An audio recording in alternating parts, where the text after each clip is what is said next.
Hey everyone! About a week ago, I shared a video with my first impressions of Apple's Worldwide Developers Conference keynote. The keynote was nearly 2 hours long and filled with announcements.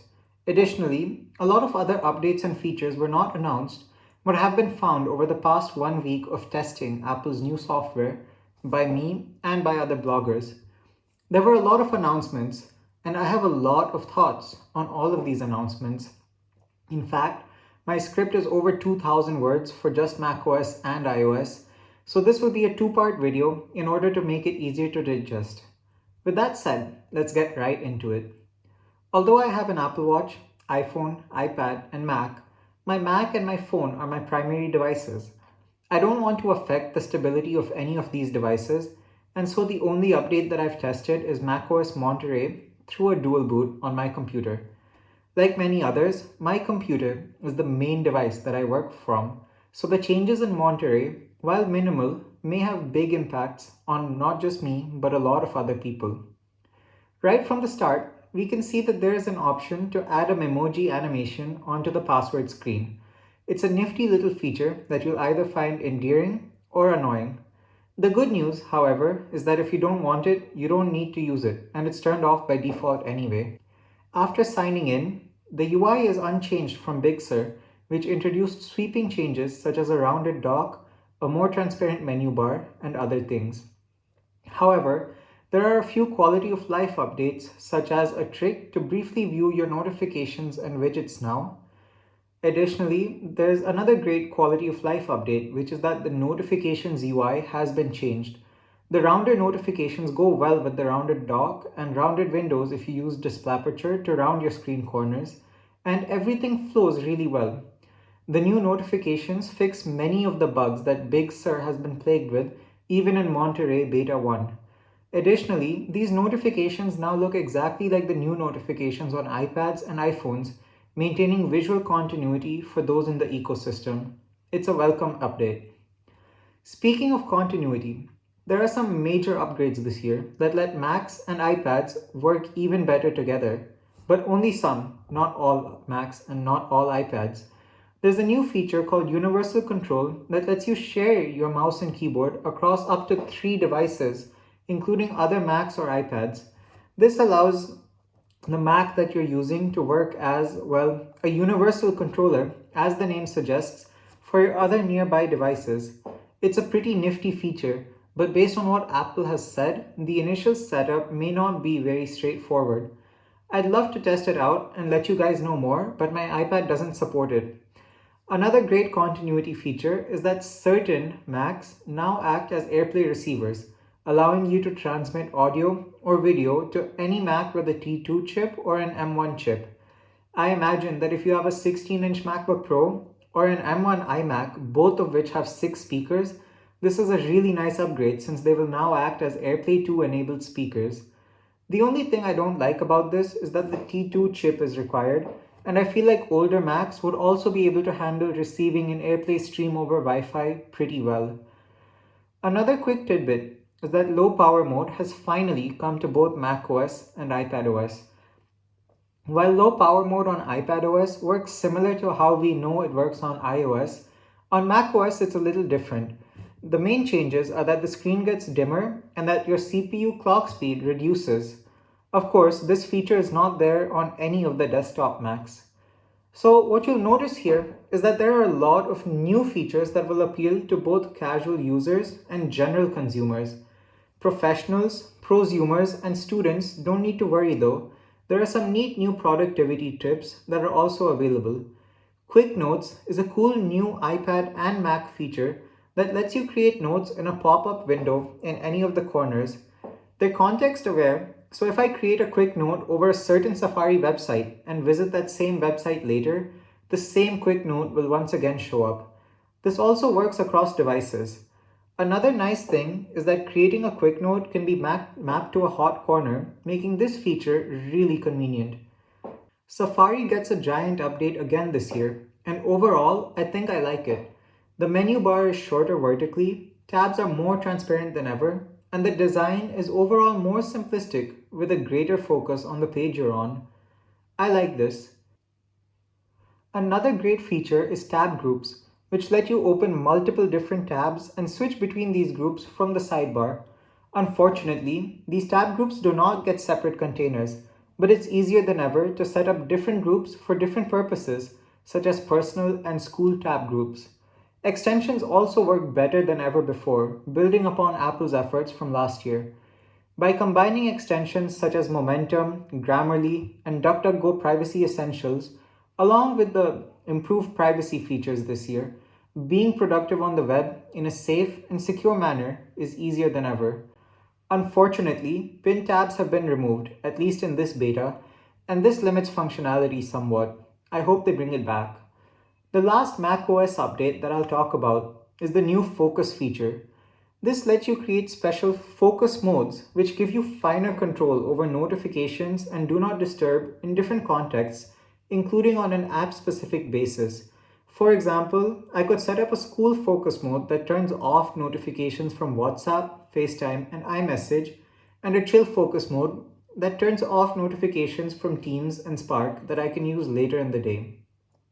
It's definitely a great feature with a lot of potential.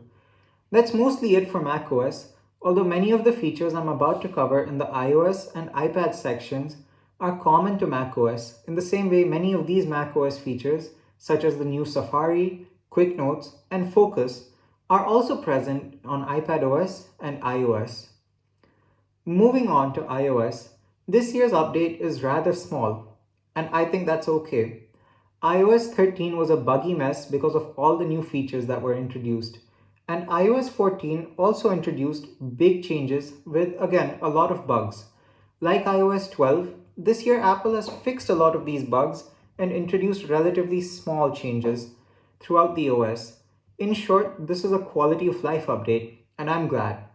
But just because the updates are kind of small doesn't mean that they won't have a big impact on your usage, especially if your phone has an A12 processor or newer.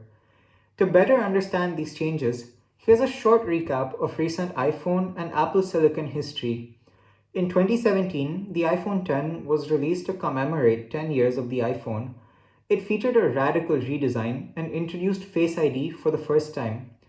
Unlike the facial unlock offered in all Android phones at the time, and indeed most Android phones even today, Face ID creates a 3D map of your face that pictures and even most masks cannot fool. This 3D scanning requires a lot of processing power. Additionally, this 3D map of your face is constantly being updated, and your phone is constantly learning as your hair grows and whether you use glasses or sunglasses or not. To handle this, the A11 processor used in the iPhone 8, 8 Plus, and 10 introduced a neural engine for the first time. Like the haptic engine and most other first-gen Apple technologies, the neural engine was not available to third-party apps in the A11, and the neural engine in the A12 used in the XR, XS, and XS Max, along with the current base iPad that's available, would greatly eclipse the first neural engine. In the A12 and newer, the neural engine is orders of magnitude more powerful. But until iOS 14, it was still fairly limited because there wasn't a lot of machine learning actually happening on the phones outside of Face ID. In short, ever since the iPhone 8, iPhones have been becoming ever more powerful, but software was not taking advantage of this. With iOS 15, however, this changes. iOS itself will take advantage of the more powerful processors, not just in iPhones, but also iPads and Macs with the M1 chip. And this changes a lot of things. Siri will work offline, and the neural engine will ensure that responses are faster, more natural, and more. Siri is also better at maintaining context now. Additionally, when you open your camera, iOS will now scan for text with the live text feature, and that you copy, paste, and even use hyperlinks such as phone numbers, websites, and email addresses through live OCR. It's very accurate, it's very fast, and as a sci-fi fan, it's very futuristic. I can't wait to test it out. Live text also doesn't just work through your camera. iOS also analyzes your entire photo library for text, and this is a godsend for students who scan notes or take pictures of whiteboards and slides often. Object recognition has also come to these pictures as they're being scanned. So iOS will now be able to tell you about plant species, cat species, dog species, and even more right from your pictures. Of course, Google has had these features for a few years now, but what's notable with Apple's implementation is that all of this analysis is happening live on your device and never going into the cloud or any server anywhere. This does a much better job of protecting your privacy, and since this feature deals with your camera and your photos, I would pick privacy every time. Maps also gets more updates to bring it ever closer to Google Maps, especially in a few select American cities. For most international users, however, the updates are minimal or non-existent, and Google Maps remains better in almost every way. Lastly, there are rather big changes to video conferencing features, and luckily, many of these features will work across devices and apps. FaceTime sees gigantic updates, and so I'll start with that. For the first time ever, users can join FaceTime calls through Android or Windows, although you still need an Apple device to create the FaceTime call. The Tile UI for group FaceTime calls has received some criticism over the past few years, and so this year there's a new option for a grid view that resembles most existing video conferencing software UIs. Additionally, there's a new SharePlay API that's utilized by Apple apps and that third-party apps will also be able to use to create shared experiences across FaceTime calls. The biggest shared experience update is, of course, your ability to share your screen over FaceTime now. In addition to this, the SharePlay API allows people to listen to music together, watch movies and TV shows through the Apple TV app, and even simultaneously AirPlay what you're watching onto a TV or Mac without affecting what others in your FaceTime call are seeing. You can also blur your camera on supported devices, of course. And now there are new microphone profiles that you can choose on a per app basis.